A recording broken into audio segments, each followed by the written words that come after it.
Hari ini kita akan belajar dari beberapa tokoh yang ada di dalam Alkitab yang berkaitan dengan peristiwa Natal. Yang pertama kita belajar dari orang Majus. Yang kedua kita belajar nanti dari para gembala. Dan yang ketiga kita nanti mendapatkan pesan moral dari sikap Herodes yang tidak terpuji.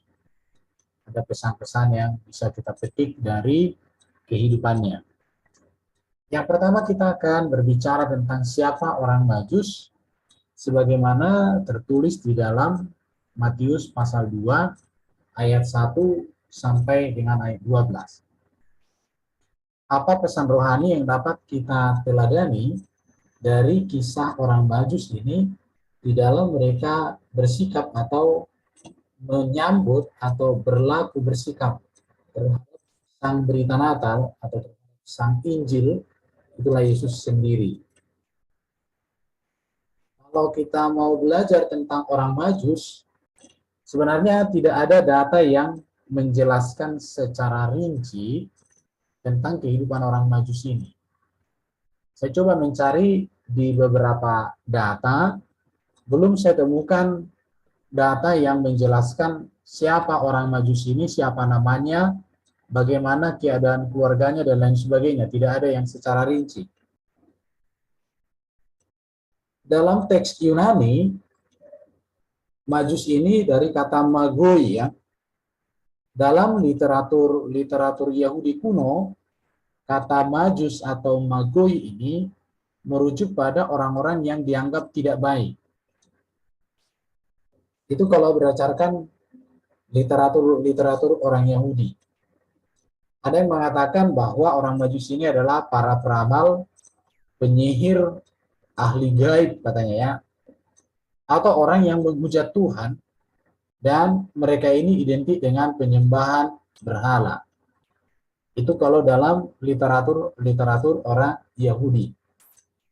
Namun yang dimaksud oleh penulis Injil Matius, yaitu Matius itu sendiri, tidak merujuk kepada apa yang tertulis dalam literatur Yahudi kuno tersebut, melainkan apa yang diyakini oleh orang-orang Yahudi sebagai nabi-nabi dari timur. Jadi orang-orang Yahudi, penulis Injil Matius tidak mengacu kepada literatur Yahudi kuno, melainkan apa yang diyakini oleh orang-orang Yahudi sebagai nabi-nabi dari timur. Epipanius, seorang bapak gereja, meyakini bahwa ada nabi-nabi dari kerajaan Sabah dan Arab yang merupakan keturunan Abraham dari Ketura. Jadi menurut Epipanius, orang Majus ini adalah keturunan Abraham dari Ketura. Karena kan Abraham menikah setelah Sarah meninggal. Dan istrinya adalah Ketura. Tapi sebelumnya kan Ismail kan diusir. Mamanya dan Ismailnya, yaitu si Hagar. Setelah Sarah meninggal, maka Abraham menikah dan istrinya bernama Ketura. Jadi menurut orang Yahudi dan Matius, yang dimaksud dengan orang Majus ini adalah keturunan Abraham dari Ketura. Mereka ini mengajar dengan nama Tuhan. Dan apa yang mereka ajarkan adalah warisan dari tradisi Abraham. Jadi siapa orang Majus?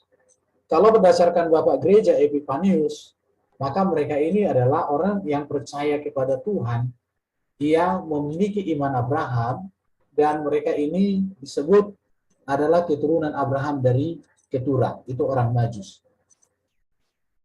Berikut orang Majus ini kita perlu belajar juga beberapa data. Istilah Majus Magoi sendiri ini diadopsi dari frase Micekus ya dalam bahasa Persia. Jadi istilah Majus atau Magoi ini diadopsi dari frase Micekus dalam bahasa Persia. Karenanya sebagian penafsir Perjanjian Baru menduga bahwa orang-orang Majus itu berasal dari Persia. Di Persia, Micekus adalah orang-orang yang memiliki pengetahuan tinggi. Jadi orang Majus ini siapa? Kalau kita melihat asal kata, dari kata Majus ini dari Micegus, itu bahasa Persia, di mana di Persia, orang-orang yang disebut sebagai Micegus ini adalah orang-orang yang memiliki pengetahuan tinggi. Maka dari sini orang menafsirkan bahwa mereka ini ahli perbintangan, ada yang dokter, dan lain sebagainya. Menurut Aurelius, seseorang tidak dapat menjadi raja di Persia jika tidak memahami ilmu dan hikmat para Micegus. Jadi kalau di Persia itu, seorang raja itu harus lulus, harus memiliki ilmu pengetahuan dari yang namanya Micegus ini. Itu menunjukkan bahwa para Majus ini adalah orang-orang cerdas, orang-orang terdidik, orang-orang pendidik, orang-orang yang memiliki ilmu pengetahuan. Tradisi gereja menyebut orang Majus ini 3 orang. Kenapa disebut 3 orang? Dari persembahannya ya, emas, kemenyan, dan mur. Jadi karena persembahannya 3, maka ada orang mengatakan bahwa mereka ini 3 orang. Berdasarkan persembahan yang diberikan kepada bayi Yesus. Namun menurut para ahli sejarah, orang Majus ini biasanya berjalan dalam jumlah yang lebih banyak. Jadi kalau dikatakan 3 tidak mungkin, karena mereka datang dari Persia, itu cukup jauh untuk sampai di Yerusalem. Dan tidak mungkin berjalan hanya 3 orang dari tempat yang jauh. Artinya mereka banyak sebenarnya, berombongan untuk datang bertemu dengan Yesus. Sekarang kita melihat bahwa yang bisa kita pastikan adalah bahwa orang Majus ini datang dari luar Yerusalem, dari daerah yang jauh, demi berjumpa dengan sang raja. Ini harus kita tahu ya, jadi mereka datang dari tempat yang jauh, bahkan orang mengatakan perjalanan mereka cukup jauh dan memakan waktu yang sangat banyak. Jika kita setuju mereka datang dari kerajaan Sabah dan Arab ataupun Persia, maka mereka telah menempuh perjalanan yang sangat jauh demi menyembah Sang Mesias, Sang Berita Natal. Mereka datang dari jauh bukan tangan kosong ya. Mereka datang membawa pemberian yang terbaik, yang berharga mahal dan harum, yaitu emas, kemenyan, dan mur. Dari sini kita bisa melihat betapa orang Majus ini merindukan untuk berjumpa dengan Sang Mesias.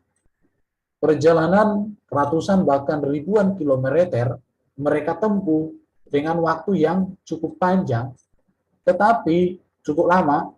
Tujuannya tidak lain bukan adalah untuk berjumpa dengan Yesus.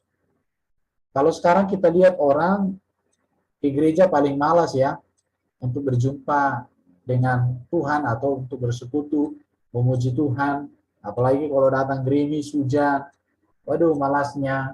Tapi kita lihat orang Majus ini ya, begitu jauh, begitu lama perjalanan, banyak hal yang harus ditinggalkan, banyak hal yang harus dikorbankan, tapi demi berjumpa dengan Yesus, maka mereka mampu menyalipkan segala sesuatunya itu hanya untuk menyembah Yesus. Kalau kita membaca Alkitab, mereka tidak begitu lama mereka berjumpa dengan Yesus itu. Mereka hanya datang, sujud, menyerahkan persembahan mereka, dan mereka bersuka cita berjumpa dengan Yesus, kemudian mereka pulang. Ya, kita melihat ya orang Majus ini. Jadi dari sini kita mendapatkan pelajaran yang sangat luar biasa ya. Jadi mereka ini, orang Majus ini, mereka sungguh-sungguh telah mempersiapkan hati mereka secara khusus untuk menyembah Sang Raja.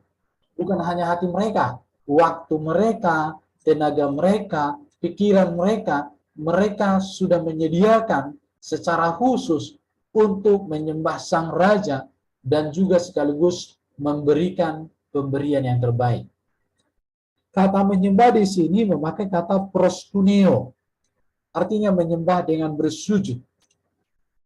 Proskuneo ini menunjukkan rasa hormat dan memohon sesuatu kepada manusia yang datang dari supernatural. Itulah Yesus Sang Raja yang datang dari Roh Kudus. Jadi kita melihat ya bahwa orang-orang Majus ini benar-benar mereka memang memberikan penghormatan, penghargaan, cinta yang luar biasa kepada Yesus. Dan emas di sini adalah lambang kemuliaan. Biasanya ini diberikan kepada seorang raja. Ini melambangkan bahwa Kristus adalah raja atau Kristus sebagai raja segala raja. Jadi persembahan orang Majusi ini bukan persembahan sembarangan. Kemenyan itu adalah lambang penyembahan. Biasa ini dijadikan ukupan untuk persembahan kepada Tuhan oleh imam. Jadi kemenyan itu ukupan yang dipersembahkan kepada Tuhan dan itu dilakukan oleh imam. Mur ini adalah lambang kesatuan tubuh manusia dan sering diidentikan dengan penderitaan dan kematian. Ini melambangkan penderitaan dan kematian Kristus. Jadi apa yang dilakukan oleh orang Majus ini bukan hanya sekedar bahwa mereka memberikan yang terbaik, yang mahal, yang sangat berarti. Tetapi apa yang diberikan oleh orang Majus ini justru menegaskan tentang siapa Yesus, bahwa Yesus adalah Raja segala raja, bahwa Yesus adalah Sang Firman Allah yang menjadi manusia, dan bahwa Yesus harus menderita, mengalami kematian untuk penebusan, pendamaian bagi manusia. Jadi persembahan orang Majus di sini tidak hanya berbicara emas, kemenyan, dan mur, tetapi ini melambangkan, menyatakan siapa Yesus itu sesungguhnya. Emas melambangkan Yesus Raja segala raja.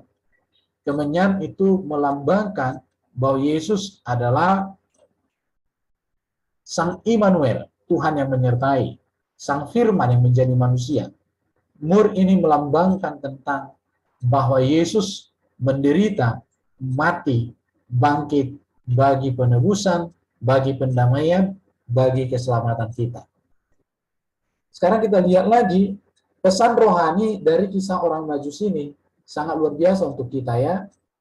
Apa pesan rohaninya? Kita melihat untuk menyembah Yesus harus memiliki hati yang benar-benar sungguh-sungguh siap untuk Tuhan, ya, yang rela berkorban. Ya, kita melihat bahwa orang Majus ini korban waktu, tentu korban waktu ya, karena menurut penafsiran beberapa orang, mereka ini berjalan berbulan-bulan bahkan tahunan. Karena kita tahu pada waktu itu kan belum ada sarana transportasi, sepeda motor, mobil, apalagi pesawat, nggak ada. Tapi mereka maksimal paling naik unta. Kalau naik kuda juga tidak akan mungkin karena melewati padang gurun itu tidak mungkin, tidak mampu. Tapi kalau naik unta itu memungkinkan, dan unta itu bukanlah binatang yang bisa lari dengan cepat dan lain sebagainya. Artinya mereka korban waktu, mereka korban tenaga, mereka korbankan pekerjaan karena mereka tadi kan orang penting. Mereka orang-orang cerdas. Mereka orang-orang punya ilmu pengetahuan. Artinya mereka orang yang sibuk. Bahkan seorang raja di daerah Persia itu harus memiliki ilmu mereka. Artinya begitu tinggi pengetahuan mereka ini. Begitu penting posisi mereka. Tapi mereka mampu bersedia mengorbankan waktu mereka, tenaga mereka, pekerjaan mereka atau kesibukan, serta materi yang terbaik untuk mereka persembahkan kepada Yesus Sang Raja. Itu pesan rohani dari orang Majus ini. Yang kedua, kita dapat pesan rohani juga dari orang Majus ini, ketaatan dan kesetiaan terhadap petunjuk bintang. Petunjuk bintang ini berbicara tentang pernyataan umum dan juga petunjuk firman Allah, pernyataan khusus dari ahli Taurat yang paham tentang firman Allah. Kita tahu ya bahwa orang Majus ini kan ketika mereka melihat bintang itu, maka pernyataan umum itu menuntun mereka untuk berjumpa dengan Yesus.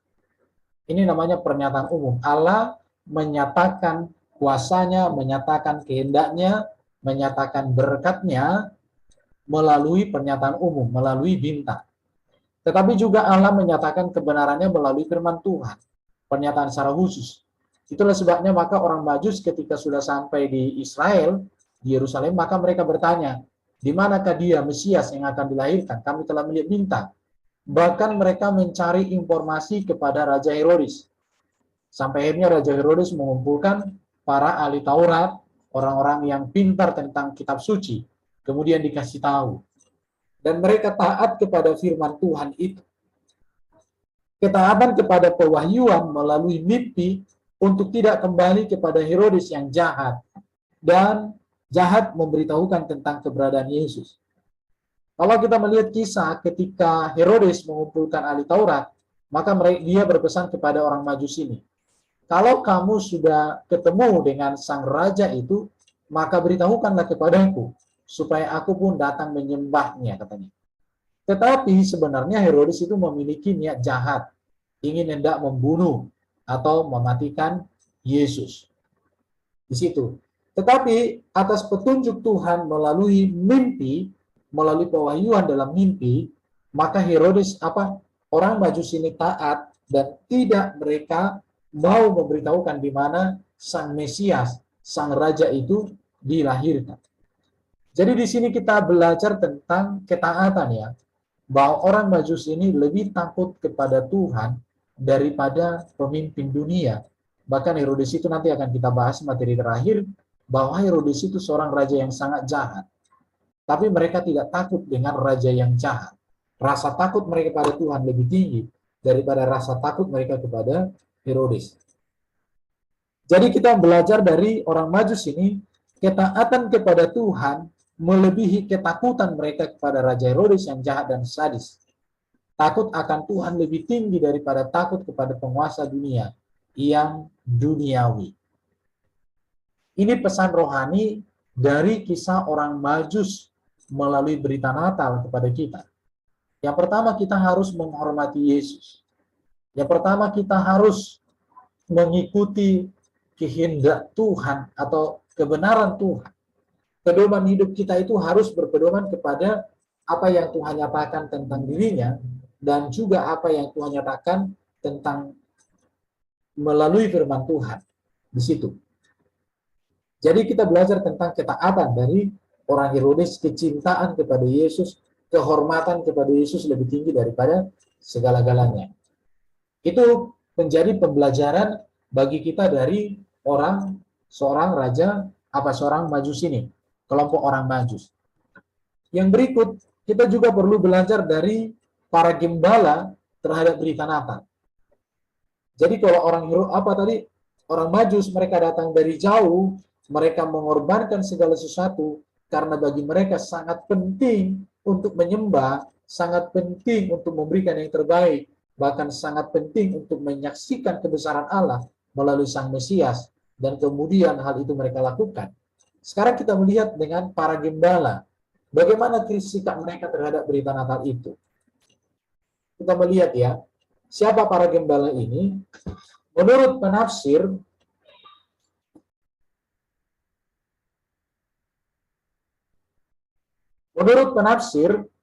gembala upahan, gembala yang dibayar untuk menjaga domba-domba. Jadi gembala yang ada di sini adalah mereka dikatakan ini para upahan atau gembala yang dibayar untuk menjaga domba-domba. Itu menurut beberapa penafsiran ya. Mereka ini dianggap orang yang rendah, tidak berpendidikan, kurang dihormati atau hina. Ya, kalau tadi orang Majus itu orang kalangan atas, orang cerdas, orang pintar, orang yang memiliki kedudukan di dalam kerajaan. Tetapi sekarang kita belajar dari siapa gembala, bahwa mereka ini orang upahan, bahkan dianggap rendah, tidak berpendidikan, kurang dihormati, dan hina dikatakan. Buktinya pada waktu itu mereka tidak diperbolehkan memberikan kesaksian dalam pengadilan. Mereka juga banyak mengabaikan hukum ibadah, ketetapan, dan peraturan lainnya. Sehingga istilah sekarang ini mungkin disebut sebagai orang yang kurang rohani. Jadi para gembala itu adalah orang yang kurang terpandang di kalangan waktu itu ya. Pertanyaannya, mengapa Allah memilih para gembala? Dari sini kita belajar tentang bahwa Allah mau memakai orang yang rendah, orang yang bodoh sebagai alatnya untuk menghancurkan kesombongan dunia. Ini luar biasanya Tuhan. Kalau tadi Tuhan memakai orang cerdas, sekarang Tuhan juga memakai orang yang dipandang tidak berarti. Inilah yang kita pelajari dari 1 Korintus 1 ayat 25-27, yang bodoh dari Allah lebih besar hikmatnya daripada manusia. Apa yang bodoh bagi dunia dipilih Allah untuk memalukan orang-orang berhikmat. Jadi Tuhan memakai orang-orang majus, orang-orang para gembala yang tak terpandang ini supaya mereka dipakai oleh Tuhan untuk menghancurkan kesombongan dunia. Allah menghendaki manusia dan bukan malaikat sebagai pemberita Injil. Allah menghendaki bahwa beberapa gembala yang sudah mendengar berita Injil itu lalu meneruskannya kepada orang lain.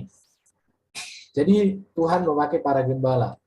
Pesan malaikat kepada gembala di sini, aku memberitakan kepadamu kesukaan besar untuk seluruh bangsa. Hari ini telah lahir bagimu juru selamat, Kristus Tuhan di kota Daud. Juru selamat itu karya yang dikerjakan Yesus. Kristus Tuhan ini jabatan. Kristus itu artinya Mesias yang diurapi. Tuhan artinya di sini kurios, penguasa, pemilik. Mari kita lihat ya. Jadi empat hal penting isi pesan malaikat kepada para gembala di sini. Yang pertama, kesukaan besar untuk seluruh bangsa di dalam ayat 10. Artinya kehadiran Yesus untuk bangsa-bangsa, bukan hanya untuk mereka, atau artinya bahwa berita Natal itu harus disaksikan. Kalau kita melihat ya, jadi para gembala orang yang kurang terpandang secara kedudukan dipakai Tuhan untuk memberitakan berita Natal. Tuhan percayakan berita Natal itu kepada mereka bahwa Yesus Mesias lahir menjadi kesukaan untuk segala bangsa. Maka kalau kita melihat juga di dalam pelayanan Yesus, Yesus juga memilih 12 murid dari kalangan orang sederhana, bukan dari kalangan ahli Taurat, bukan dari kalangan bangsawan, tetapi orang-orang sederhana. Tetapi kepada mereka Tuhan berikan satu kepercayaan untuk mereka memberitakan Injil, beritakan kabar keselamatan. Baru dikatakan juru selamat. Jadi 4 hal penting isi pesan malaikat kepada gembala tentang siapa Yesus. Yang pertama, bahwa Yesus adalah kesukaan besar untuk seluruh bangsa. Ini sekaligus menjawab tuduhan dari sekelompok polemikus yang mengatakan bahwa Yesus datang hanya untuk Bani Israel. Itu salah. Tetapi yang benar adalah bahwa Yesus adalah kesukaan besar untuk seluruh bangsa. Dan ini pesan yang disampaikan oleh Allah melalui malaikat kepada para gembala, sehingga para gembala ini menyaksikan tentang siapa Yesus kepada segala bangsa. Jadi peran daripada gembala di berita Natal ini seharusnya menjadi peran kita orang Kristen juga di masa kini. Maka Natal ini mengingatkan kita bahwa kita adalah harus menjadi pemberita Injil. Tetapi kalau kita melihat ya, perayaan Natal di masa kini banyakkan atau lebih dominan itu kepada pesta. Tetapi sebenarnya kalau kita mau kembali kepada esensi berita Natal itu adalah, penekanannya adalah kepada berita Natal itu disampaikan kepada segala bangsa. Yang kedua itu juru selamat. Bahasa Yunaninya soteria, soter, artinya penyelamat, pelepas, penolong yang hendak menyelamatkan dunia dan manusia. Jadi Yesus itu adalah juru selamat. Dan Yesus satu-satunya juru selamat yang memiliki kepastian membawa kita menang atas maut, iblis, dan dosa, dan menjaminkan surga, menjadikan kita anak-anak Allah, pewaris kerajaan surga. Hanya dalam Yesus. Yang kedua, Kristus, yang artinya Mesias, yang diurapi, yaitu Nabi, Imam, dan Raja. Jadi, ketika Tuhan mengatakan hari ini telah lahir bagimu juru selamat, Kristus di sini artinya bahwa Yesus adalah Nabi. Kita sudah pernah membahas tentang bahwa Yesus Nabi. Yesus Nabi yang datang dari surga, yaitu firman menjadi manusia. Yesus satu-satunya Nabi yang memberitakan kebenaran dengan sempurna, serta mengerjakan dan meneladankan kebenaran itu secara sempurna. Nabi itu berbicara tentang Allah menyampaikan seluruh kehendaknya kepada manusia melalui dirinya. Itu Nabi. Sedangkan imam ini kita sudah pernah bahas juga, bahwa imam ini berbicara tentang bahwa manusia didamaikan dengan Allah menjadi pengantara antara manusia dengan Allah. Jadi manusia, imam itu pengantara antara manusia dengan Allah. Dalam konteks perjanjian lama, ketika bangsa Israel melakukan dosa, maka mereka mempersembahkan kurban. Kurban itu dipersembahkan oleh imam, dan saat itulah mereka diperdamaikan dengan Allah melalui adanya kurban. Dan Yesus adalah imam itu sendiri. Dia mengorbankan dirinya menjadi kurban yang sempurna bagi penebusan, bagi pengampunan, bagi keselamatan. Mesias juga menunjuk bahwa Yesus adalah Raja. Bahkan dikatakan Raja segala Raja. Yang berikut, Yesus adalah Tuhan. Kyrios, artinya Tuhan, penguasa, dan pemilik. Yesuslah Tuhan di atas segala Tuhan. Yesuslah penguasa yang kekuasaannya berasal dari Allah Bapa. Yesuslah pemilik kita, karena kita sudah diserahkan menjadi milik Kristus untuk selama-lamanya. Jadi 4 hal penting isi pesan malaikat kepada gembala ini, inilah yang diperdengarkan oleh para gembala ini kepada semua orang. Yaitu bahwa Yesus hadir sebagai kesukaan besar untuk seluruh bangsa. Kenapa Yesus menjadi kesukaan besar untuk seluruh bangsa? Karena bangsa-bangsa menantikan kemenangan, kebebasan, kemerdekaan atas dosa, atas maut, atas iblis dalam hidupnya. Dan itu tersedia hanya ada di dalam Yesus. Dan Yesuslah juru selamat, artinya yang membawa manusia keluar dari kebinasaan masuk kepada keselamatan, kehidupan yang kekal. Keluar dari kehidupan yang menuju kebinasaan itu masuk kepada kehidupan yang kekal di dalam kerajaan surga. Kristus artinya Yesus Nabi kita, Yesus Imam, Yesus Raja, dan Tuhan artinya dia adalah Tuhan atas segala Tuhan, dia penguasa dan pemilik. Sekarang kita belajar dari respon gembala terhadap berita Natal ini. Kalau kita membaca di dalam Alkitab, di dalam ayat 15 dikatakan, gembala-gembala itu berkata seorang kepada yang lain, marilah kita pergi ke Betlehem untuk melihat apa yang terjadi di sana. Ayat 16, lalu mereka cepat-cepat berangkat menjumpai Maria dan Yusuf. Teladan yang bisa kita lihat dari para gembala di sini adalah taat. Ketaatan mereka ini ketaatan yang sungguh, tidak menunda. Kita lihat di sini, marilah kita pergi ke Betlehem untuk melihat. Jadi ketika mereka mendapatkan berita Natal itu, maka mereka langsung taat melakukannya. Kita seringkali kan menunda-nunda. Artinya taat di sini percaya atau merespon dengan ketaatan. Mereka taat kepada perintah Tuhan. Mereka taat kepada firman yang mereka dengarkan. Baru menerima bahwa perkataan malaikat, perkataan Tuhan di dalam ayat 15b. Mereka saling menguatkan untuk menaati berita Injil. Maka dikatakan, marilah kita pergi ke Betlehem. Artinya bahwa mereka bersama-sama. Bahkan dikatakan di sini, lalu mereka cepat-cepat berangkat menjumpai Maria dan Yusuf. Artinya begitu mereka memiliki respon yang tinggi terhadap firman Tuhan yang disampaikan oleh malaikat itu kepada mereka. Seharusnya kita meneladani juga ini responnya. Mereka taat segera, tidak menunda. Artinya di sini mengutamakan Yesus lebih dari pekerjaan. Tentu kan kalau kita tahu bahwa mereka kan menjaga domba ya. Menjaga domba itu, apalagi tadi kita bahas mereka ini kan dibayar, diupah untuk menjaga domba itu. Tetapi hal itu tidak menghalangi mereka untuk mereka merespon berita Natal bahwa Sang Mesias, Sang Juru Selamat telah lahir di Bethlehem. Artinya di sini mereka mengutamakan Tuhan, mengutamakan Yesus lebih dari pekerjaan mereka. Bukan berarti mereka akhirnya tidak memperhatikan, tetapi mengutamakan. Ini yang penting untuk kita teladani dari orang Majusi ini.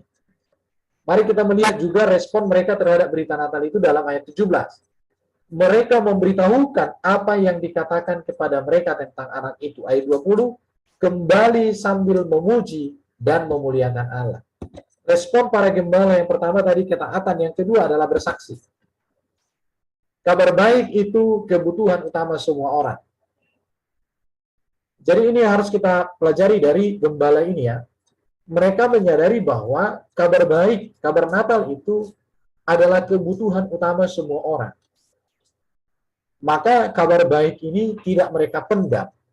Kabar baik ini tidak hanya mereka nikmati sendiri, tapi kabar baik itu mereka sebarkan kepada semua orang. Pertanyaannya adalah bagaimana dengan orang Kristen merayakan Natal di masa kini? Apakah Natal itu dinikmati sendiri dengan keluarga? Itu hal yang bagus. Mungkin suami istri dan anak-anak ngumpul, pakai baju baru dengan semua yang baru, hiasan rumah yang megah. Tetapi esensi daripada teladan seorang gembala di sini adalah, para gembala di sini adalah, bahwa berita Natal itu bukan untuk dinikmati mereka sendiri. Memang kita harus menikmati berita Natal, tetapi tidak cukup hanya di situ. Jangan berhenti hanya di menikmati berita Natal sendiri. Tapi berita Natal itu harus disampaikan, dikabarkan, harus diceritakan. Karena ini menjadi kebutuhan utama semua orang. Bukan kebutuhan utama kita saja, tapi kebutuhan utama mereka yang lain. Bahkan tanpa berita Natal ini, mereka akan binasa. Jadi, bersaksi, menyaksikan kabar baik itu kepada semua orang. Tanpa juru selamat, tanpa Yesus hadir dalam hidup seseorang, maka tidak ada sukacita yang sejati. Jadi kita bersyukur ya kita memiliki Yesus. Bahkan kita memiliki sukacita yang sejati itu. Tetapi pesannya adalah jangan berhenti hanya menikmati sukacita dalam Yesus itu sendirian atau bersama keluarga saja. Tetapi harus bersama dengan mereka yang hidup tanpa Kristus. Maka kita harus bersaksi. Jadi Natal, ketika kita mengingat para gembala ini, berarti mengingatkan kita untuk kita bersaksi. Maka ada lagu katakan, bersaksi terus sampai Tuhan datang. Bersaksi terus sampai Tuhan datang.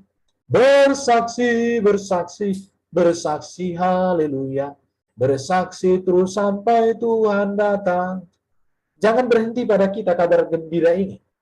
Itulah yang dilakukan para gembala. Tapi mereka beritakan, kabarkan kepada semua orang. Baru yang kedua, mereka memuji dan memuliakan Allah. Tujuan akhir dari Natal bukan sekedar keselamatan manusia. Tetapi supaya melalui keselamatan itu, manusia memuji dan memuliakan Allah. Karena itu, kalau kita sudah diselamatkan, maka kita harus hidup untuk kemuliaan Allah, sama seperti para gembala di sini. Jadi tujuan kita menerima berita Natal itu bukan hanya aku bersuka cita, aku bahagia. Tapi kita harus juga memberitakan supaya orang lain kebahagiaan. Sehingga kita dan mereka sama-sama memuji dan memuliakan Allah. Dan dari sini kita melihat bahwa perjumpaan dengan Yesus, pengalaman firman Tuhan yang dihidupi, kebenaran firman Tuhan yang dihidupi, ini adalah sumber sukacita. Dan itu yang terjadi kepada para gembala. Ketika para gembala taat kepada firman, mereka mau melakukan firman, maka mendapatkan sukacita.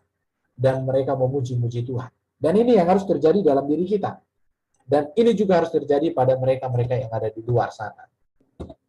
Kesimpulannya adalah, Natal itu Sang Juru Selamat datang ke dunia. Natal itu berarti penginjilan. Ya, jadi Natal itu bukan pesta-pesta semata. Tapi Natal itu adalah penginjilan. Bahwa kita harus memberitakan Injil. Natal berjanji untuk memberitakan Dia yang lahir itu, yang sudah kita percaya dan terima dalam hidup kita. Jadi Natal ini berbicara bahwa kita berjanji untuk memberitakan Yesus kepada semua orang. Natal berbicara tentang ada kuasa, ada keagungan, ada kemuliaan Kristus adalah bagi seluruh bangsa. Natal berarti mengakui Dia kepala gereja dan raja atas alam semesta. Itu artinya Natal.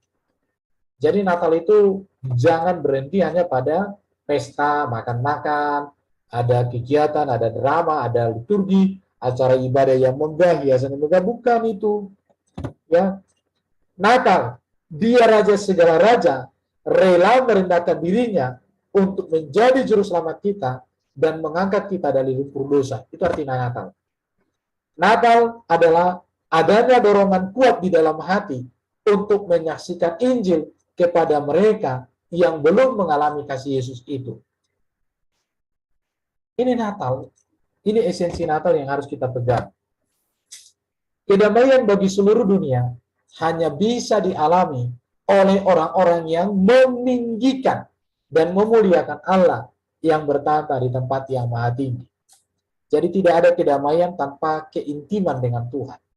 Biar orang bergelimang harta, memiliki pekerjaan yang baik, gaji yang tetap dan mumpuni, tapi tanpa dia memiliki intimasi dengan Tuhan, Raja segala raja tidak berkuasa dalam hidupnya, maka tidak ada kebahagiaan yang sejati. Dan orang-orang yang menyadari hal ini adalah mereka yang berkenan kepada Allah. Artinya, orang yang mau menerima Sang Juru Selamat itu.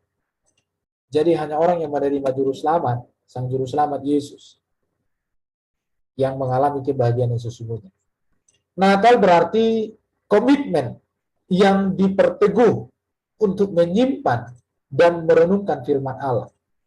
Jadi momen Natal ini adalah momen untuk kita menyimpan firman itu dalam diri kita, merenungkan firman itu dalam diri kita, dan kita semakin diteguhkan dan kita memiliki komitmen untuk hidup bagi Tuhan. Dengan kata lain, Natal adalah momen untuk merenungkan siapa Kristus, momen kesempatan di mana hati dan pikiran kita dipenuhi kembali dengan ingatan akan Kristus yang membangkitkan kembali kerinduan kita untuk mengabarkan Dia kepada semua orang. Inilah menjadi sebuah kesimpulan bagi kita dari apa yang dilakukan oleh para gembala.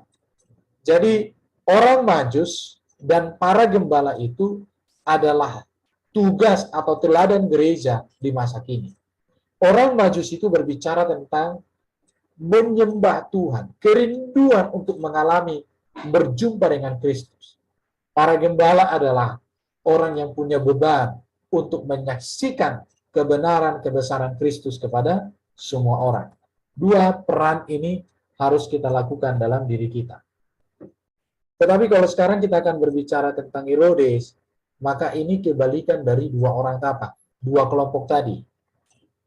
Ya, mengapa ia merancang pembunuhan terhadap Yesus? Dan apa pesan moral yang dapat dipetik dari kisah Herodes di dalam Alkitab? Ini saya sampaikan secara tepat ya. Siapa Herodes? Herodes ini dikatakan Antipas, wali negeri Idumea, baru Antipater, ini Herodes ya. Herodes Agung lahir tahun 73. Dia berkuasa 40 sampai dengan 4 sebelum Masehi. Herodes bukan keturunan Yahudi Tulen, melainkan keturunan Esau Edom yang menetap di sebelah selatan Laut Mati, daerah Gunung Seir. Ibunya adalah seorang ratu Arab, ya Herodes Agung. Istrinya ini 10 orang, Herodes ini. Jadi kadang kalau istrinya banyak, memang kelakuannya kadang buruk ya. Salah satu istrinya ada Doris, ada Mariamne 1, Mariamne 2, ada Maltake ya. Baru Cleopatra, istrinya dia. Baru dia punya anak ini Antipater, Alexander, dan Aristobulus, dan Herodotus Philippus, dan juga Archelaus. Ya, jadi ini keturunan Herodes itu ya. Baru ada Herodes Antipas. Ini Herodes ya. Jadi kita melihat tentang keturunannya, istrinya 10 orang, yang saya sebutkan di sini 5, yang lainnya nggak tahu kemana. Oke, ada Filipus juga. Oke, sekarang kita lihat kejahatan Herodes ini. Herodes ini terkenal sebagai raja yang sadis. Demi kekuasaan rela menghabisi mertuanya, yaitu Alexandra. Jadi ini Herodes ini menantu yang kurang ajar juga ini. Mertuanya pun dihabisi karena kekuasaan. Baru demi kekuasaan rela menghabisi istrinya, yaitu Mariamne. Jadi bukan hanya menantu yang kurang ajar, tapi suami yang kurang ajar juga dia ini. Baru demi kekuasaan menghabisi anaknya, yaitu Antipater, Alexander, dan Aristobulus. Jadi bukan hanya seorang menantu yang kurang ajar, bukan hanya seorang suami yang kurang ajar, tapi dia juga seorang bapak yang kurang ajar.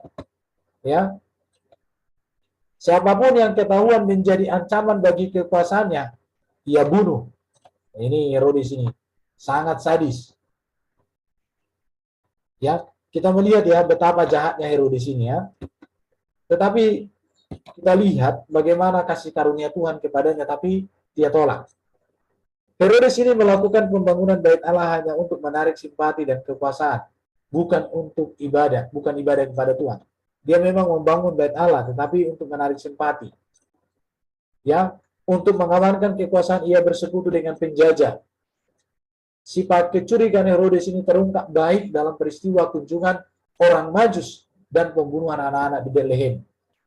Demi kekuasaan ia menangkap, mengadili, menjatuhkan hukuman keluarga yang tidak menyerahkan anaknya. Jadi kita melihat memang Herodes ini sangat jahat. Mengapa dia begitu sangat ketakutan dan sangat membenci Yesus? Karena memang dia ini dikuasai gila akan kekuasaan. Siapapun, istrinya, mertuanya, anaknya pun dia bisi kalau itu sudah berkaitan dengan kekuasaan. Kelahiran Yesus dipandang dia sebagai ancaman. Maka Yesus harus disingkirkan.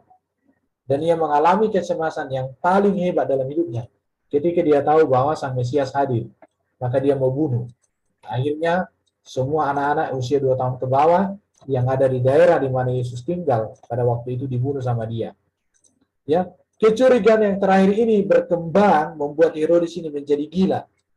Akibatnya Herodes lebih terkenal sebagai bernafsu membunuh daripada pemimpin daripada kampiun administrasi ya. Ini dia. Siasat jahat Herodes untuk membunuh Yesus kita lihat. Yang pertama dia mengumpulkan ahli Taurat. Dia mengumpulkan ahli Taurat untuk mendapat informasi yang akurat tentang kelahiran sang raja yang telah lahir. Tetapi bukan untuk menyambut dan menerimanya. Supaya dia tahu di mana letaknya, kemudian dia bisa bunuh. Baru menerima orang Majus dengan sikap ramah, tetapi tidak tulus. Dia memanggil orang-orang Majus itu secara diam-diam. Dia memperlakukan orang Majus sebagai orang penting, tetapi dengan tujuan yang terselubung. Ini Raja Herodes yang kurang ajar ini ya. Baru meminta kembali untuk datang, berikan hormat, berikan informasi. Ia berpura-pura ingin menghormati raja yang telah lahir. Ia meminta mereka untuk mencari dan setelah ketemu, mereka kembali. Dia hendak datang menyembah. Ingin menyembah di sini hanya di mulut semata sebenarnya. Namun dalam pikiran dan hati untuk menghabisi sang raja yang telah lahir. Jadi ini siasat jahat yang dilakukan oleh Herodes untuk membunuh Yesus.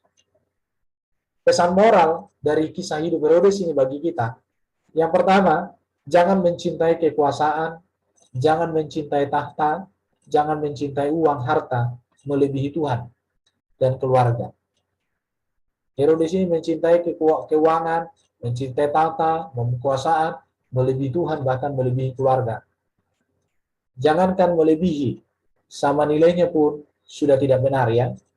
Jadi ini momen Natal ini mengingatkan kita, jangan kita menjadi Herodes di masa modern ini.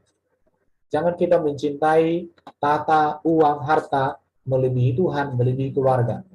Tuhan di atas segalanya, kemudian keluarga. Bahkan harta kekayaan dunia ini, kehormatan dunia ini, tidak boleh nilainya menjadi sama dengan nilai Tuhan, bahkan nilai keluarga. Ini peringatan dari Herodes. Herodes ini memang benar-benar menjadi peringatan yang keras supaya jangan menjadi teladan bagi kita. Baru mendengar berita kebenaran harus sampai kepada percaya kepada kebenaran dan hidup bagi kebenaran. Herodes mendengar berita kebenaran, tetapi tidak percaya kepada kebenaran. Bahkan dia ingin membunuh sang kebenaran. Artinya kita belajar untuk kalau kita mendengar berita Natal, maka kita harus percaya kepada berita Natal dan kita harus hidup bagi sang berita Natal yang adalah kebenaran itu. Di situ ya. Baru orang sombong tidak mungkin dapat mengenal Yesus dengan benar. Hanya orang yang rendah hati yang mencintai kebenaran. Jadi Herodes tidak bisa mengenal kebenaran. Kenapa? Karena sombong. Dikuasai keangkuhan, dikuasai keakuan. Hidupnya berpusat pada diri sendiri. Maka dia tidak bisa mengenal kebenaran. Dan orang juga, kalau dia berpusat kepada keduniawian, maka selamanya dia tidak akan mengenal kebenaran, keselamatan, hidup kekal kerajaan surga. Ya, baru hati yang dikuasai dunia tidak mungkin dapat mengabdikan dirinya untuk menyembah dan melayani raja segala raja. Jadi dari kisah Herodes ini menjadi peringatan yang sangat tegas dan sungguh-sungguh buat kita bahwa hati yang dikuasai dunia ini tidak mungkin dapat mengabdi, tidak mungkin dapat menyembah dan melayani sang raja segala raja. Itu peringatan yang bisa kita dapat dari Herodes. Kehadiran Yesus menjadi berita yang mengejutkan bagi orang yang masih terikat dengan apa yang tidak disukai Tuhan. Bagi mereka yang lebih memiliki dunia daripada kebenaran yang menyelamatkan. Sama seperti Herodes, berita Natal bagi dia ancaman. Berita Natal bagi dia itu sebuah hal yang mengejutkan, menakutkan. Kenapa? Karena dia masih terikat dengan hal-hal yang tidak disukai Tuhan. Dia masih lebih mencintai dunia daripada mencintai kebenaran. Kita bisa seperti itu. Kita tidak bisa merayakan Natal dengan benar, menjalankan pesan Natal dengan benar, kalau kita masih berpusat pada dunia. Oke, itu saja yang bisa sampaikan untuk kita di sesi kali ini. Kita masuk kepada diskusi cukup panjang ya. Oke, terima kasih. Itu saja pesan dari berita Natal ini menjadi pelajaran untuk kita semuanya. Oke, ada mau sampaikan? Ada mau bertanya? Mungkin ada mau menambahkan dari apa yang sudah saya paparkan? Dipersilakan untuk teman-teman semua.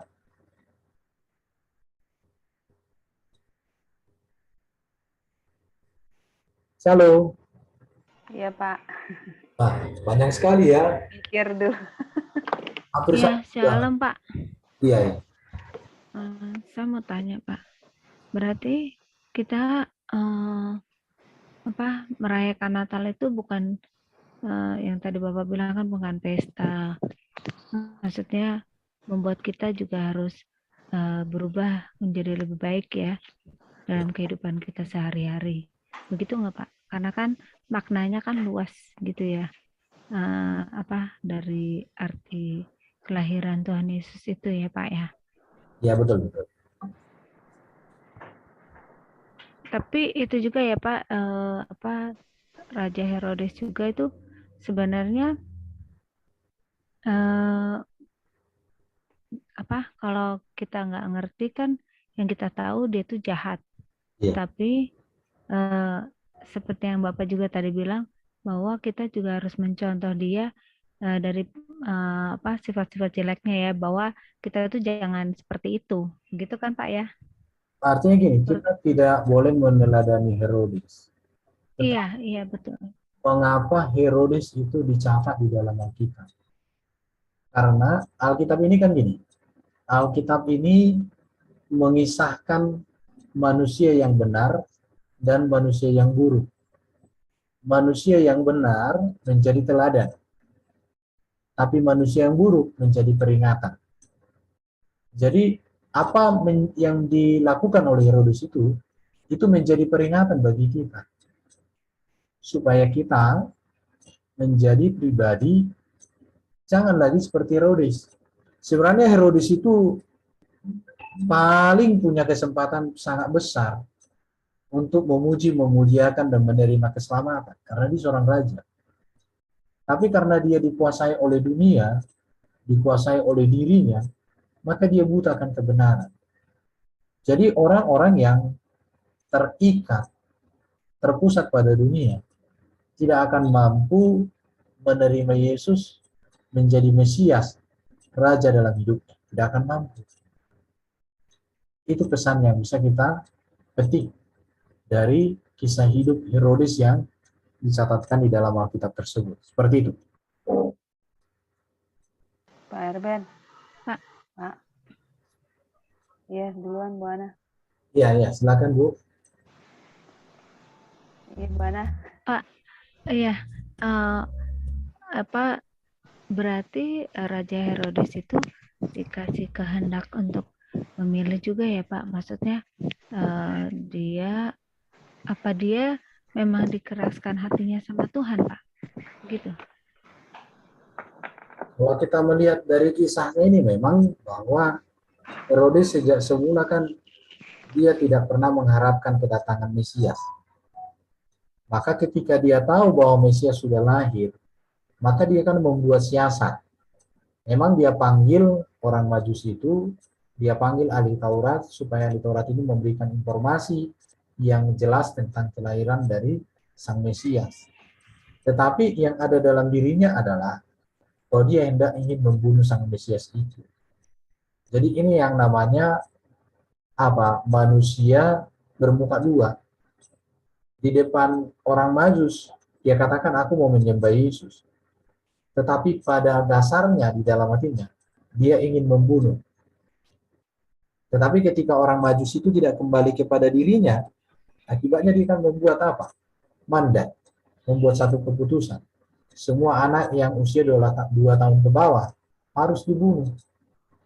Dan memang Herodes pun kan dalam kisah hidupnya tadi, siapapun yang menjadi ancaman atau ingin mengotak-atik posisi dia sebagai seorang raja, baik itu mertuanya, bahkan istrinya, bahkan anaknya pun dihabisi. Udah Tetapi dikuasai iblis ya Pak ya?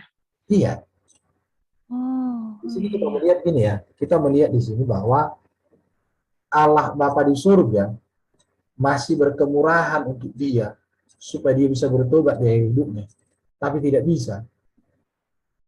Jadi artinya gini, berita Natal diperdengarkan kepada orang pintar, diperdengarkan kepada orang yang sangat sederhana, para gembala, diperdengarkan kepada orang yang ahli kitab, yaitu ahli Taurat, orang Farisi, tetapi diperdengarkan juga kepada raja.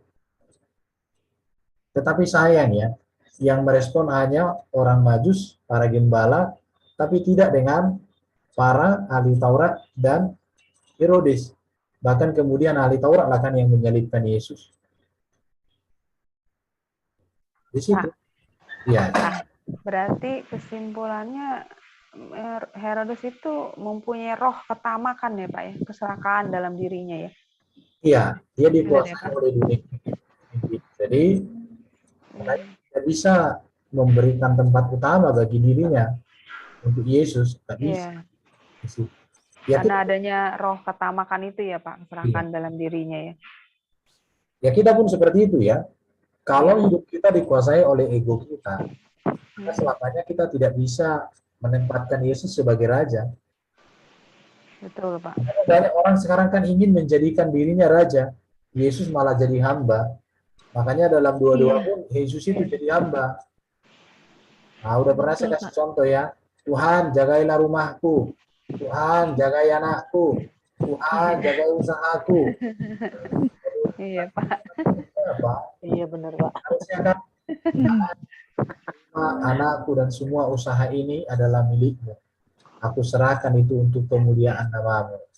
Itu semua Berarti kita adalah, harus mengubah doa kita ya Pak. ya kita harus berdoa kita. Masa Itu Tuhan kita itu jadi kayak apa, satpam, penjaga dong. sama juga berarti kita sombong ya Pak. Sombong lah, itu doa yang Sombong salah. Iya.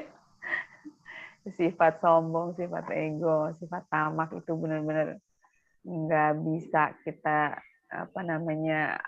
adakan di dalam diri kita. Itu harus berusaha untuk menghilangkannya ya Pak ya, karena dengan sifat-sifat seperti itu jelas banget kita nggak akan bisa menyembah Tuhan dengan tulus ya Pak Erben ya. Ya betul. Iya, tapi sayangnya Pak, banyak sekali orang-orang yang pokoknya orang-orang bukan zaman sekarang aja sih, dari dulu banyak orang-orang yang sombong Pak, yang sombong, yang ego, yang tamak itu banyak Pak. Walaupun mereka sudah mengenal Yesus Juru Selamat, sudah maksudnya mengetahui ajarannya gitu. Dan menurut Pak Erben solusinya tuh bagaimana ya Pak buat orang-orang seperti itu ya Pak? Agar mereka Aku melihat gini ya, yang bisa membarui diri kita adalah ketika kita menempatkan Tuhan itu menjadi pusat hidup kita. Kita punya kelemahan, punya ego, punya semua sifat-sifat yang buruk itu.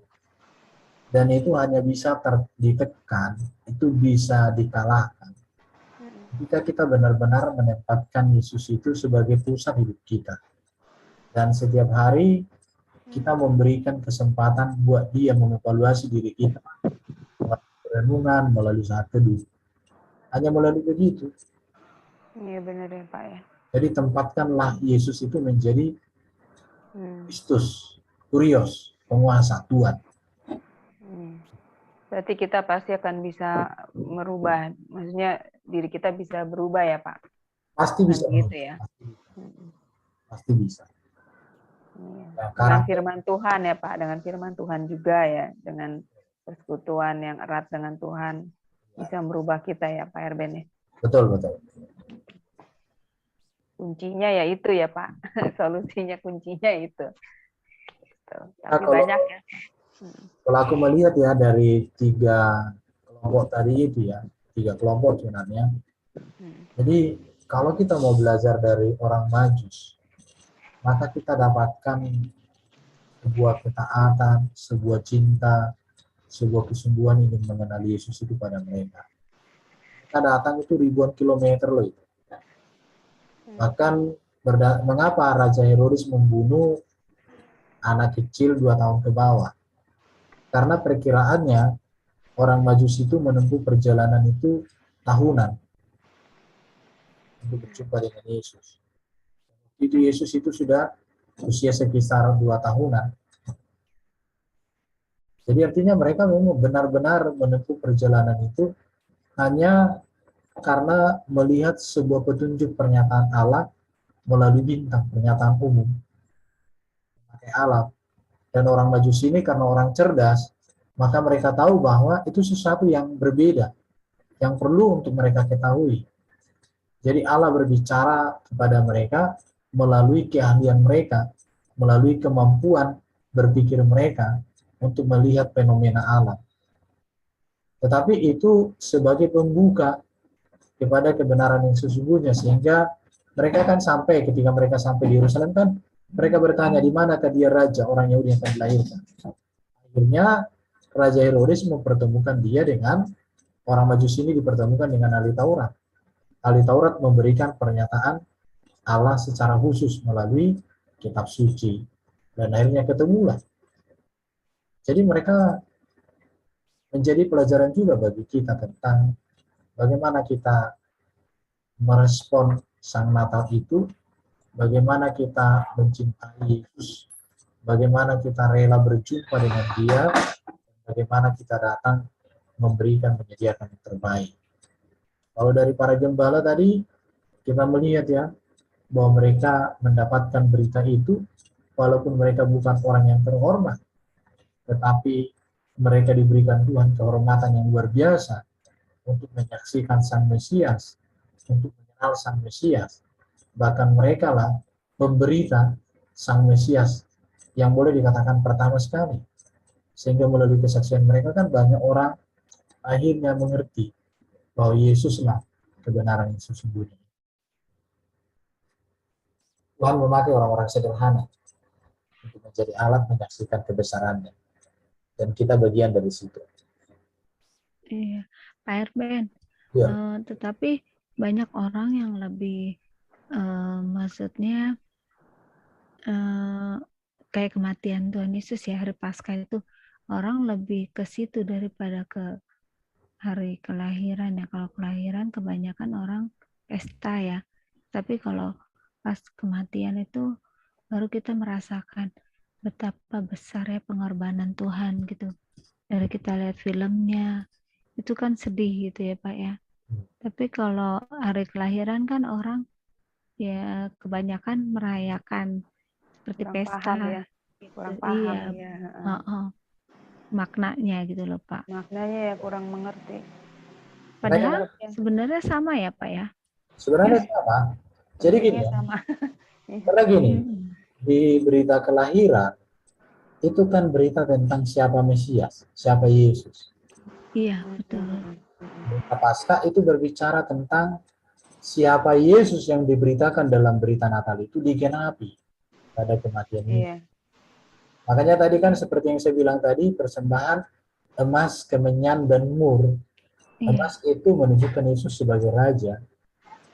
Kemenyan itu penyembahan imam, dan mur itu berbicara tentang kematian dan kebangkitan.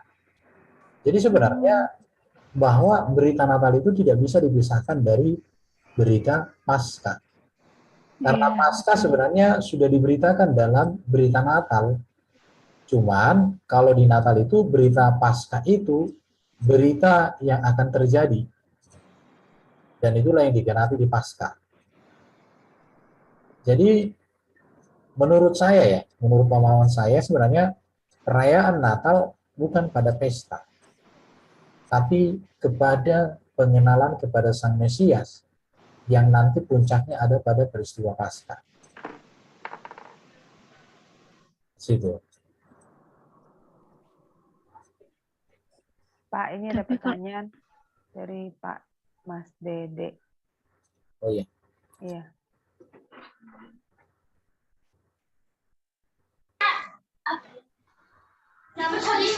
Salam Pak. Ya, ya. Ini saya mau bertanya tentang orang Majus tadi itu Pak. Oh ya, silakan Bu, silakan. Orang Majus itu sebenarnya dia itu seperti paranormal atau bagaimana Pak? Atau yang dimaksud orang Majus itu? Kalau dari pemaparan tadi itu, memang kalau dalam kitab-kitab Yahudi kuno, ada orang menganggap bahwa orang Majusi itu adalah paranormal dan lain arti negatif. Tetapi yang dimaksud di dalam Alkitab bukan demikian. Karena kata Majusi itu kan berasal dari kata Persia Micekus. Micekus itu artinya orang-orang pintar, orang-orang pinting, orang-orang berilmu. Dan itu ada di daerah Persia. Bahkan raja-raja di Persia itu wajib memiliki ilmu yang berasal dari kelompok Miscegus ini, orang Majusi ini. Jadi orang Majusi ini adalah orang cerdas, orang pinter, orang penting. Baru kalau dari segi suku mana mereka, menurut Epipanius, Bapak Gereja, mengatakan bahwa orang Majusi ini keturunan Abraham, dari Ketura. Ketura itu kan istri ketiga ya. Istri pertama Sarah, istri kedua Ketura. Yang jadi budak, jadi istrinya selingkuhannya itu si Hagar ya. Nah, di situ. Jadi orang Majusi itu adalah orang cerdas, orang-orang penting, orang-orang berilmu. Mereka dikatakan punya ilmu pengetahuan. Dan Tuhan memakai ilmu pengetahuan mereka itu sebagai sebuah kesempatan untuk mengenal Sang Mesias melalui bintang. Karena mereka orang cerdas, maka mereka mengerti bahwa bintang ini adalah sesuatu tanda-tanda khusus. Dan mereka penasaran dengan bintang itu. Dan mereka pelajari itu. Nah, seperti itu, Bu. Jadi orang Majusi itu bukan orang paranormal. Itu di dalam konsep apa itu? Yahudi kuno. Kitab-kitab Yahudi kuno itu. Tapi Itu, bukan itu. ya sepertinya orang peramal juga dia ya, bisa tahu gitu. Dia seperti peramal juga. Bukan peramal. Mereka kan orang cerdas. Mereka orang berilmu, ilmunya cerdas, orang berpendidikan. Jadi ketika mereka melihat bintang itu, maka mereka pelajari apa sih ini bintang? Ada apa? Mereka pelajari itu dan mereka punya kemampuan untuk mempelajari itu karena mereka orang cerdas. Ditambah lagi bahwa mereka itu kan mewarisi iman Abraham. Monoteisme tentu Abraham mewariskan iman yang menantikan Sang Mesias. Nah, di situ. Jadi bukan orang berilmu seperti ilmu hitam, bukan. Orang berilmu ya ilmu pengetahuan. Orang cerdas, orang pintar bukan orang pintar yang saya maksud orang pintar di sini bukan pintar kayak dukun ya. Bagi saya dukun itu bukan orang pintar, dukun itu orang bodoh itu. Iya. Iya, jadi kalau saya bilang orang pintar, Bu, jangan pikir orang pintar yang dimaksud oleh biasa itu ya. Orang pintar itu, dukun itu bukan orang pintar, dukun itu orang bodoh itu. Oke, Bu, silakan. Ya, jelas Pak. Pak, saya mau tanya. Pak, kalau saya lihat untuk di zaman tahun 2021 ini ya, saya lihat malah yang namanya pengetahuan ilmu teknologi gitu ya, itu kan pasti dari orang-orang yang cerdas ya Pak, terlahir dari orang-orang yang cerdas. Tapi mereka malah seperti merasa, kalau saya lihat merasa kayak sudah hebat gitu, kayak bisa dengan ilmu pengetahuannya, teknologinya itu seperti sudah bisa menyamaratakan dengan Tuhan. Benar nggak sih, Pak? Kalau saya lihat seperti itu ya. Memang banyak Untuk orang pintar zaman akhirnya sekarang ya. jadi banyak, Iya. ada orang pintar menjadi ateis kemudian ada. Mm-mm. Tapi Dengan ketika cara mereka belum jadi orang pintar, mereka sangat percaya pada Tuhan. Setelah mereka pintar, mereka lupa Tuhan. iya, jadi menciptakan segala hal merasa bisa melebihi dari Sang Pencipta gitu loh, Pak. Itu Kalau saya itulah lihat ya, itu Pak. itulah namanya kesombongan itu kan. Balik lagi ke sana ya. Iya, itulah. Iya, iya. Jadi karena memang dosa pertama itu kan kesombongan. Hmm. Karena iblis juga akan jatuh karena kesombongan. Dan iblis Oh juga iya, menawarkan kesombongan kepada Adam dan Hawa. Supaya sama seperti iya. Allah, kan kesombongan. Oh Keingin. iya benar ya, Pak ya. Sombongan, iya benar. Hanya kesombongan itulah yang sering membuat kita jatuh dan jauh dari Tuhan. Iya benar. Begitu juga para ilmu pengetahuan yang zaman sekarang ya, Iya, Pak. iya, iya. Mereka juga karena kesombongannya, karena merasa kecerdasannya itu udah bisa melebihi menandingi Tuhan apa gimana gitu, menciptakan hal-hal yang hebat gitu zaman sekarang ya, Pak. Dengan teknologi ya. Seharusnya kan orang pintar itu, yang benar itu ya, semakin banyak orang tahu sebenarnya, dia harus semakin sadar bahwa lebih banyak lagi yang tidak dia tahu. Iya. Iya, itu yang benar. Cuman ya itulah manusia, kesombongan itu. Dia menganggap bahwa dia lebih hebat dari orang lain. Sehingga dia lupa, akhirnya pun dia menganggap bahwa dirinya lebih hebat dari Tuhan. Jatuh Iya. lagi dalam dosa. Iya betul. Jadi merasa nggak memerlukan Tuhan lagi. Jadi mereka memilih ateis ya, Pak ya. Seperti itu ya. Cara pandang mereka. Oh iya, ini ada pertanyaannya Pak Dedik ini. Iya. Simon yang tua, Rabi Yahudi kah Pak? Katanya. Memang dia ini Simon itu kan yang melayani tepung di bait Allah kan. Dan Yohana kan. Jadi dua-dua ini orang-orang yang setia kepada Tuhan, yang menantikan Tuhan. Dan ketika dia berjumpa dengan Yesus, maka dia mengatakan, sudah, aku bisa berangkat dengan tenang. Ini seorang, bukan hanya rabi, tapi dia seorang yang memang membaktikan hidupnya untuk menantikan Sang Mesias. Dan dia tidak mati sebelum berjumpa dengan Sang Mesias. Jadi ini orang yang hidup di zaman PL dan PB, dikatakan gitu ya. Seperti itu Pak Didiki. Kalau dikatakan rabi ya, jadi ini orang orang Yahudi yang sangat cerdas, yang memang mengerti dan menantikan kedatangan Sang Mesias itu. Dia tidak mati sebelum Sang Mesias datang.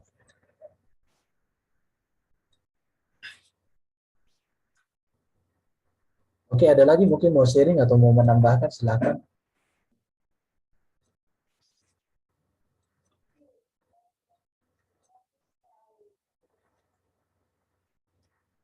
Ada lagi?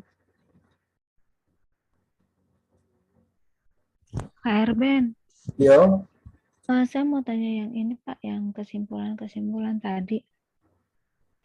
Kan itu ada ya yang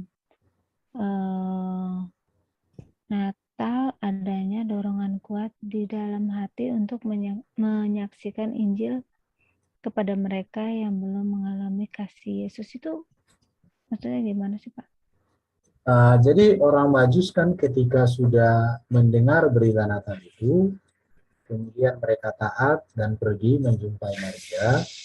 Setelah itu mereka, bentar ya,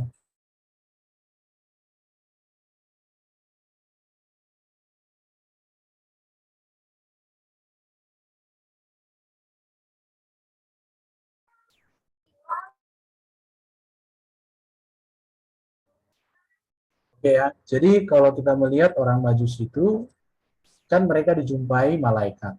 Dikatakan Yesus lahir. Kemudian mereka lihat terbukti, dan setelah itu maka mereka beritakan hal itu kepada bangsa-bangsa, kepada semua orang. Jadi kita pun seharusnya demikian.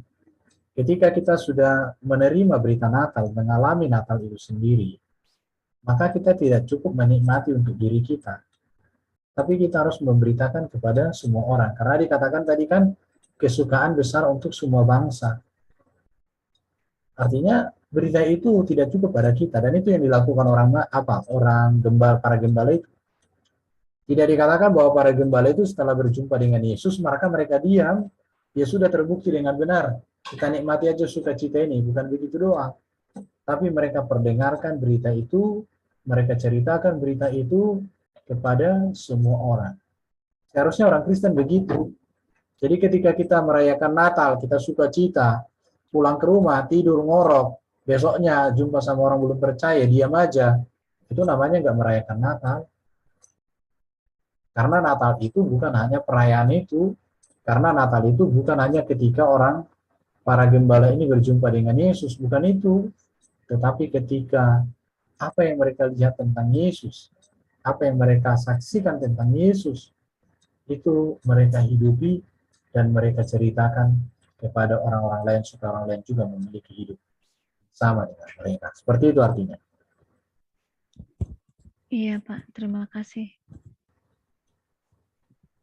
Teman-teman yang lain ini, Ibu Eliana Rosa, Lea Chandra, Ibu Haryati, Ibu Eri, ada yang mau disampaikan Ibu? Makna dari Natal ya Pak ya. Iya.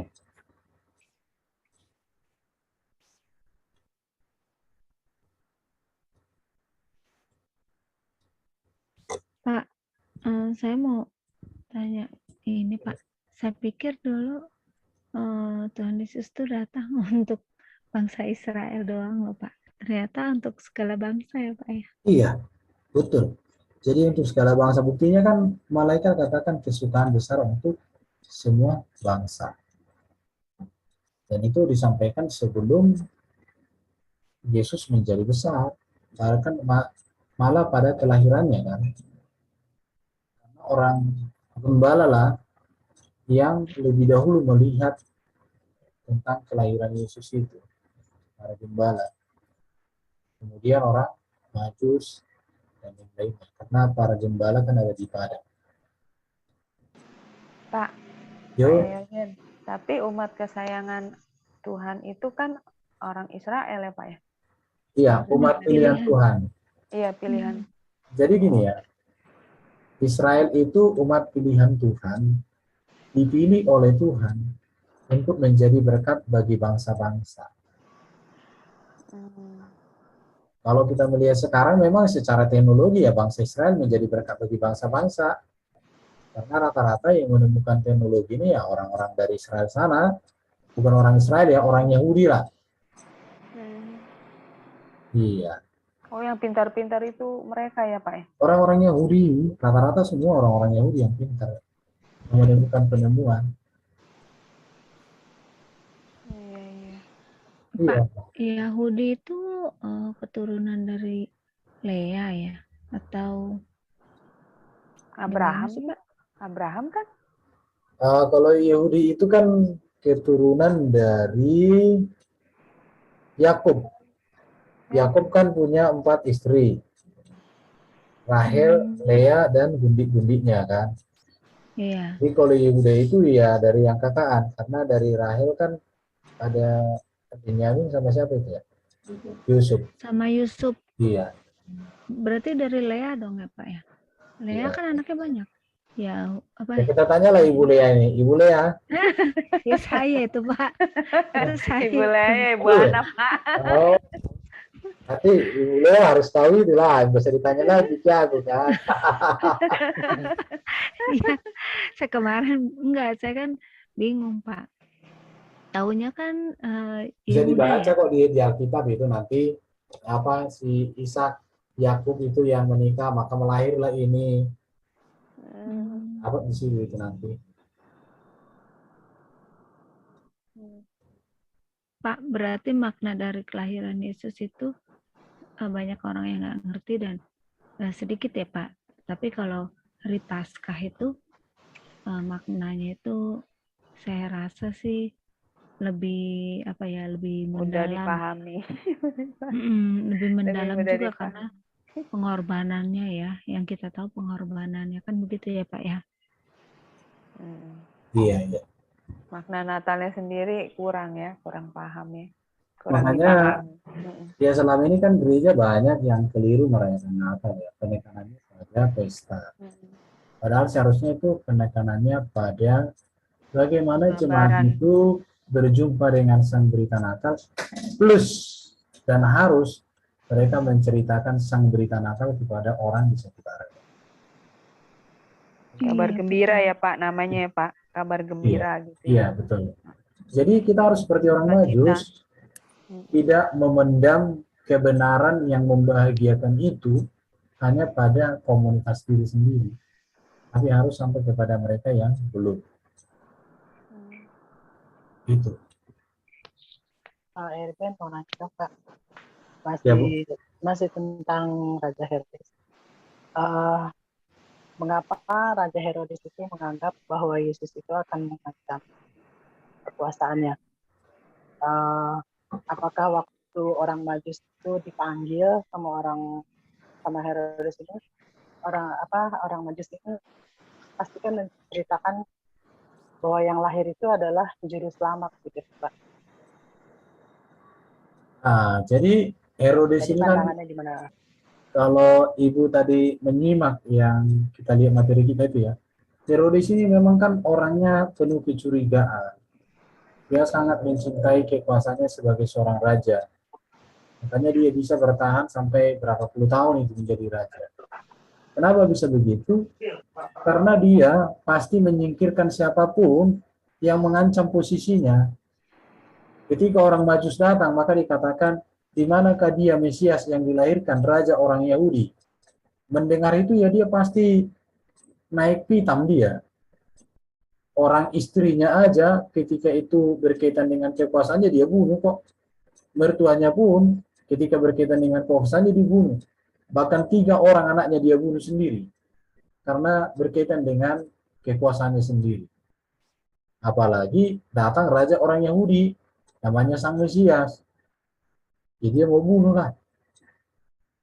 Itu kalau kita melihat dalam kisah itu, makanya tadi saya sampaikan orang yang dikuasai oleh dunia tak akan bisa merespon, tak akan bisa menerima Yesus sebagai Sang Mesias dalam hidupnya, tidak akan bisa. Nah, seperti itu Bu Eri.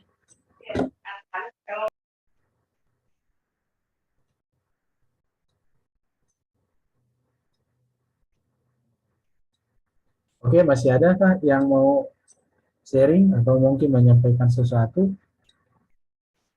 Shalom. Ya, shalom. Ya, shalom. Iya, maaf Pak, ini saya baru karena ada gangguan jaringan, jadi saya dengarnya putus-putus. Mungkin nanti bisa saya nonton di YouTube. Saya lupa Pak, di mana ya? Cari-cari. Oh, nanti saya share linknya di grup ya? Grup. Iya, nanti. Oke Pak, terima kasih. Iya, jadi saya nggak bisa mau nanya apa-apa nih Pak. Iya, mungkin barangkali kayaknya temanya Natal ya Pak? Iya, kita bahas tentang perang Majus, Gembala, dan Herodes. Oh iya. Jadi kalau boleh boleh saya, karena saya nggak menyimak, mungkin perayaan Natal pertama kali itu kalau nggak salah 274 ya Pak? Iya. Tahun 274 ya? Perayaan Natal. Kalau nggak salah sih iya Pak? Atau bagaimana Pak? Ya, perayaan Natal pertama itu ya para gembala lah yang datang menyaksikan Yesus waktu dia masih bayi. Iya.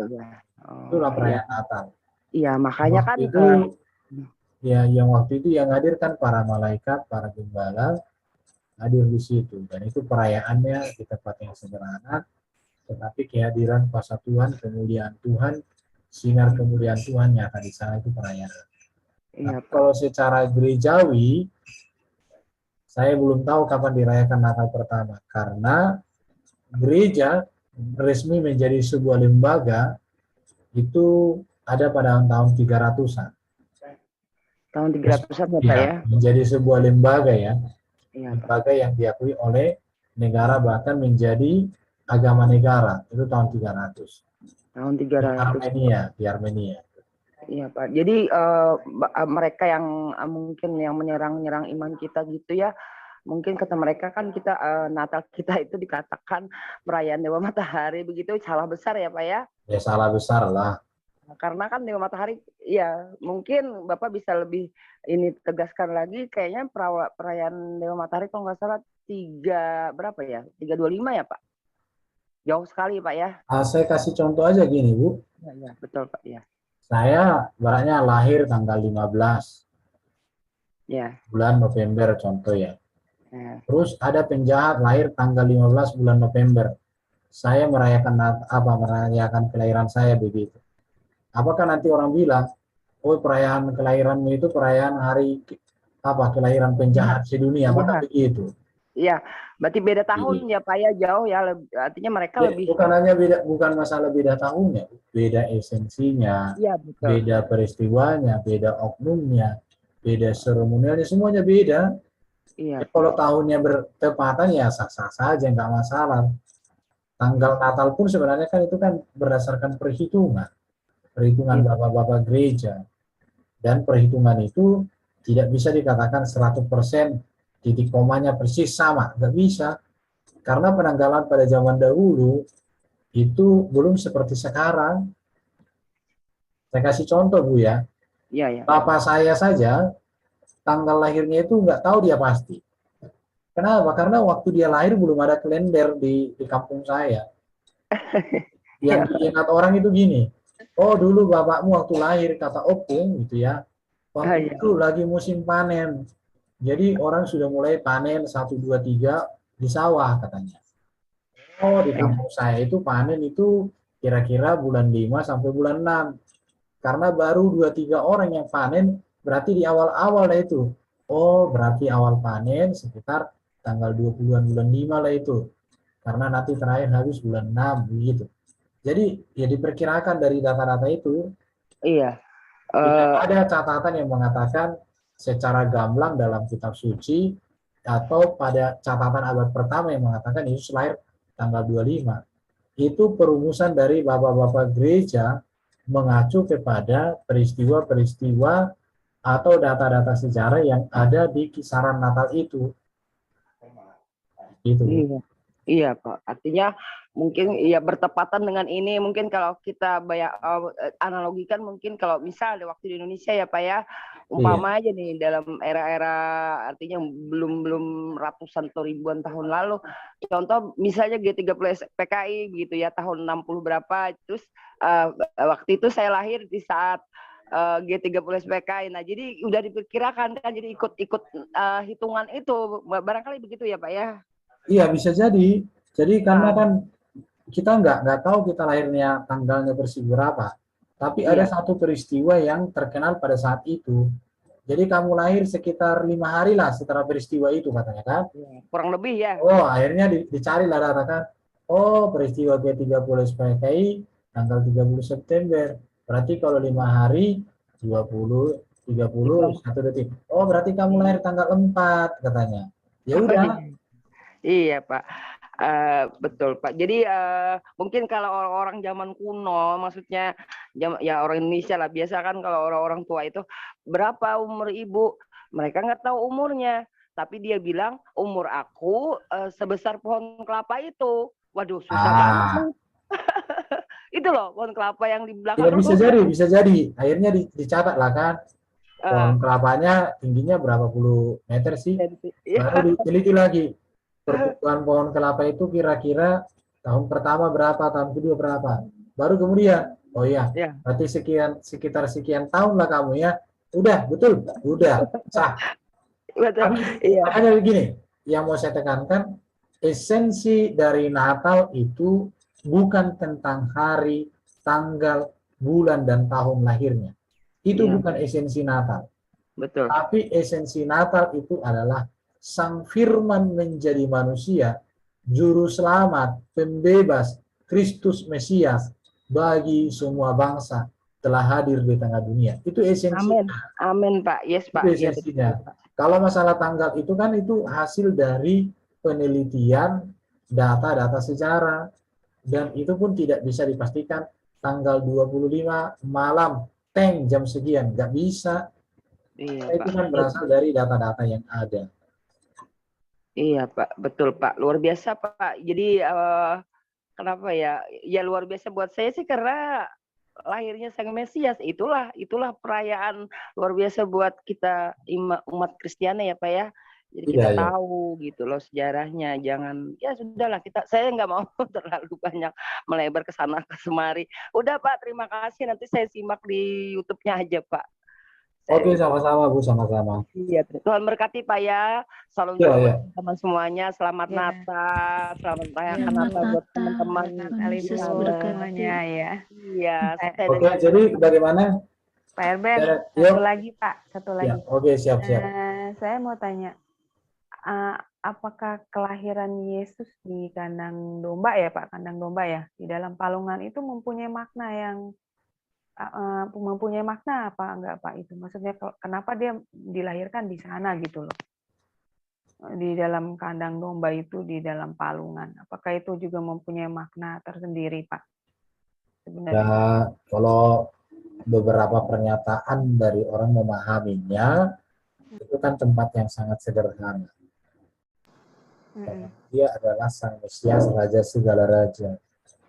Jadi sejak kedatangannya, memang dia benar-benar memiliki sifat yang sangat merendahkan diri.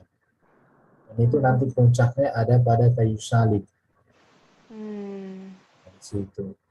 Berarti memang dari awal kelahirannya pun dia udah membawa kerendahan hati ya Pak. Iya, Maksudnya iya, makanya dikatakan kan dia menanggalkan atribut keilahian demi kita. Dan itu sudah terjadi sejak kelahirannya saja. Berarti Tuhan itu memang menyukai kita itu rendah hati ya Pak, berarti ya. So pasti ya. Diri kita ya, seperti jadi kelahiran dia pun juga membawa satu teladan bagi kita anak-anaknya untuk merendahkan hati juga ya Pak, sebagai orang yang punya kerendahan hati ya. Bisa diartikan begitu? Oke, makasih Pak penjelasannya. Pak Erben. Oh iya. Ya nggak apa-apa Pak, nggak apa-apa. Lanjut aja Mbak, lanjut. Pak Erben, iya maaf Bu Rosa, saya dulu ya. Berarti kelahiran Tuhan Yesus itu kita ada lihat positif sama negatifnya ya Pak. Nah, maksudnya kalau negatifnya itu dari Raja Herodes ya, yang dia itu kayak serakah ya gitu, egonya tinggi lah segala macam. Nah kalau dari kelahiran Tuhan Yesus kan di kandang domba itu benar-benar kerendahan. Tinggal kita pilih, kita mau ikut. Maksudnya kita mau lihat sifat seperti Tuhan Yesus, mau ikut sifat seperti Tuhan Yesus yang rendah hati, atau seperti Raja Herodes itu sebenarnya kalau kita benar kata Pak Erben ya, maksudnya kita tuh Natal itu jangan dilihat pestanya ya, tetapi dilihat dari maknanya. Begitu ya Pak ya?